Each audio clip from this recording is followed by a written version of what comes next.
Magandang hapon po mga kalingap. Kumusta po kayo?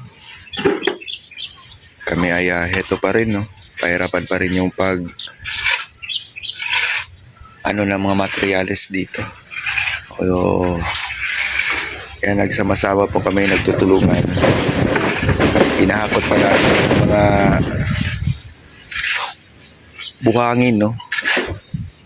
Para makapag-asintada na. Yan na po. Update sa day 8. Grabe, may asintada na po yan.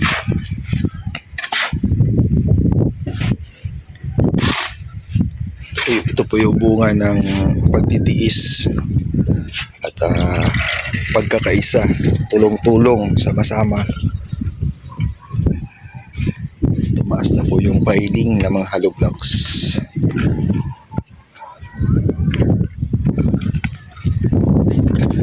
Medyo makulimlim na naman yung panahon.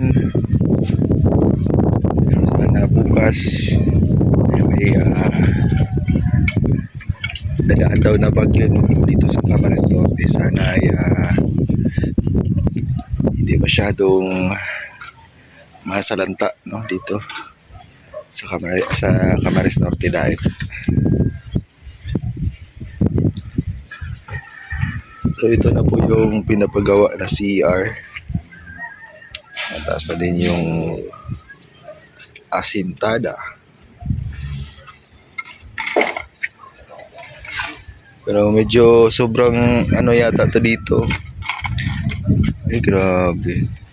Asintada talaga tawag pala ito. Walang tiko. Diretsong-diretso. Kung gusto ni Rian na maging hindi straight yung paggagawa, ako yung paasintadahin niya. Payag ka? Ako mag-asintada. Ayaw niya talaga kasi gusto niya yung tuwid, no?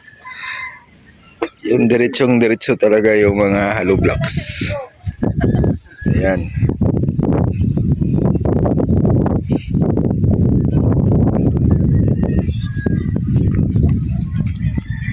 Ito na po yung kwarto dyan. May na din. Ito na lang po yung hindi nalagyan ng footing. Kasi nga yung graba ay hindi pa na-deliver. Pahirapan talaga pagkuha ng graba ngayon dito. Kung meron man makuha ay mahirapan din kami. Kasi doon lang sa bungad dinideliver yung pinagkukunan namin, yung contact namin.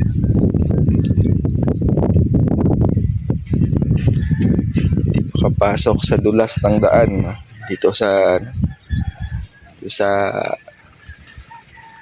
village na ito.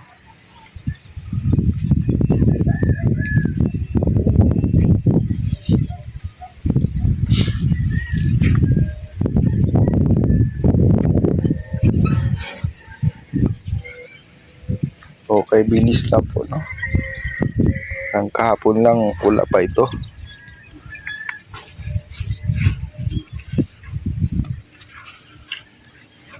Yan, tuloy-tuloy na po ito. Yan, gastos na to sa semento po. Day 8 na. Habang tumatagal lalo, no? Lalong pabigat na pabigat, lalo na sa mga materyales. Tumataka na ito sa hollow blocks, semento, buhangin. Pero nakakatuwa kasi yung day 8, no?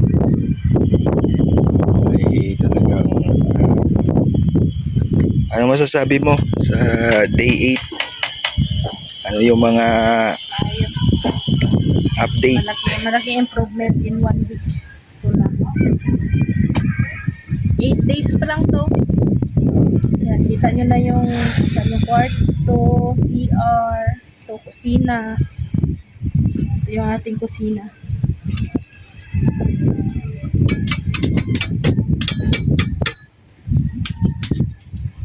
Dito ako magluluto. Dito ako maghuhugas. Ay, grabe. So, ano yan? Kumroy.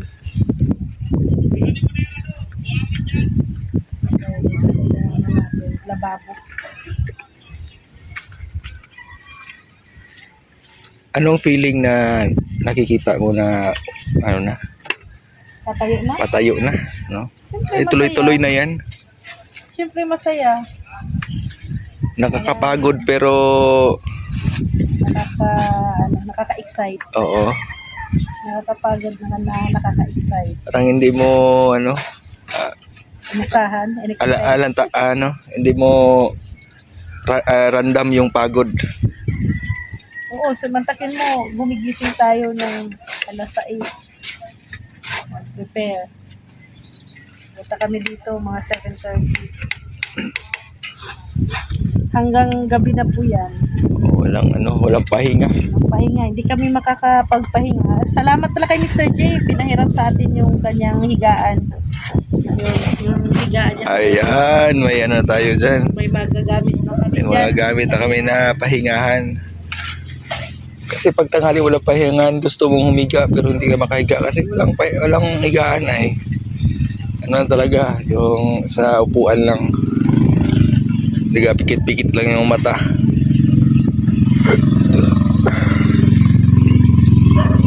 Ay, kita-kita na yung ano. Pero maglalagay ako ng dito.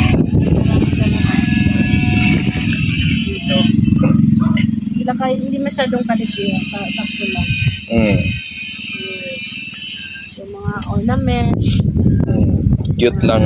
Rice cooker. Cute lang nalalagyan. Tapos may saksakan. Dito yung higig na ref. Ano talaga? Sana all. Ito yung magiging ref natin. Wala pa kasi kaming ref.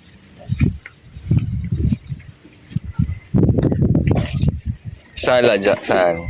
Salad dyan. Yung salad. Sakto lang. Cute. Cute lang. Sala, pwede maging dining. Parang Hindi na tayo bibili ng sala set. Ah. Table na lang. Wala nang sala. Wala ng sala set. Kasi para hindi siya masyadong masip. Kasi may ano tayo Oo. dyan, bar. Ito.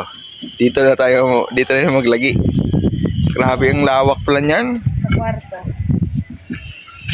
Ang lawak pala niyan dyan, oh. Kwarto. Bakit to? Ito kasi yung entrance natin. Yung dito. Talagay ko dito na area. Yung protect. Kasi ano dito ay dito naman sliding door. Ano pa kasi ito do? Ito guys, no. Ito yung Dito yung floor. taas ng flooring. Flooring pa yan siya dyan. Hanggang dyan yung Tatambakan taas. pa to. Tatambakan pa. Kulang pa to. Dami pang tambak dito. Malaking tambakan. Ano pa to? Tambakanan, ano? Marami. Una nating patambakan at saka yung CR. Kasi dapat unang matapos ang kwarto at saka ang CR. Para pwede na natin matirahan kaysa mag-upa pa tayo. Diba? Stoy! Dito, dito yung magiging area nila pagong. Sino yung pagong? Pagong natin, dalawang pagong. Kumbaga may ano sila dyan. May May bahay na din sila. lalagyan natin ng landscape. Magla-landscape tayo ng kunting bahay lang nila. Para sa kanilang dalawa. Sagad na po yan dyan. Yung Ano na yan, bakod. yan na po yung hangganan. No, Yung ng bakod din. ng lote.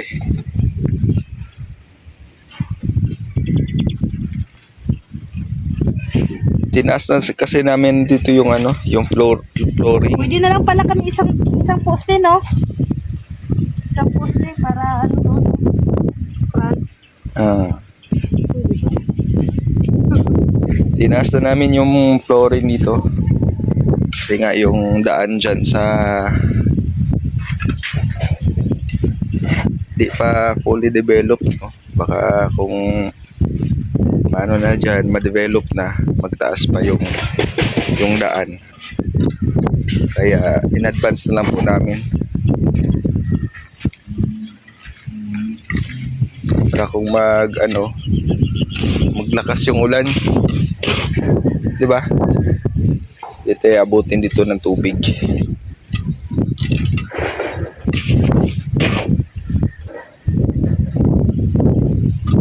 Tama, hindi na tayo maglalagay ng sofa or dining na lang. Kasi mayroon naman na tayong terrace. Oo, dining na to dito. Itong sa silbi salas, dining na kaagad pagpasok. Diba? Ano na, gawin natin 6-seaters. 6-seaters.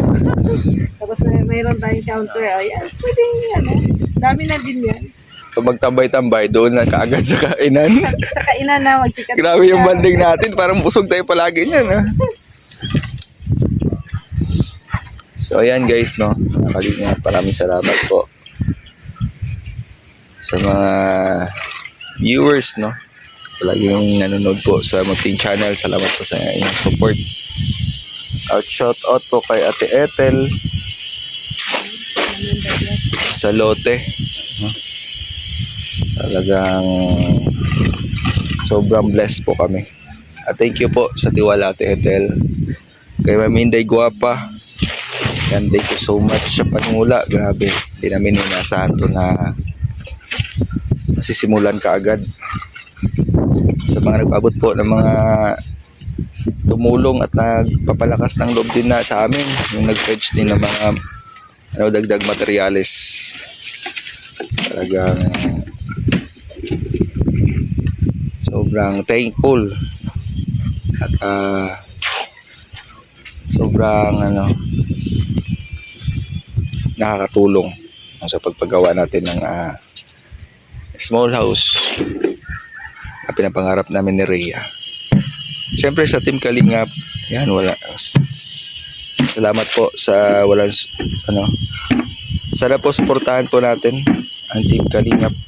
And maraming salamat po sa inyong support sa Team Kalingap.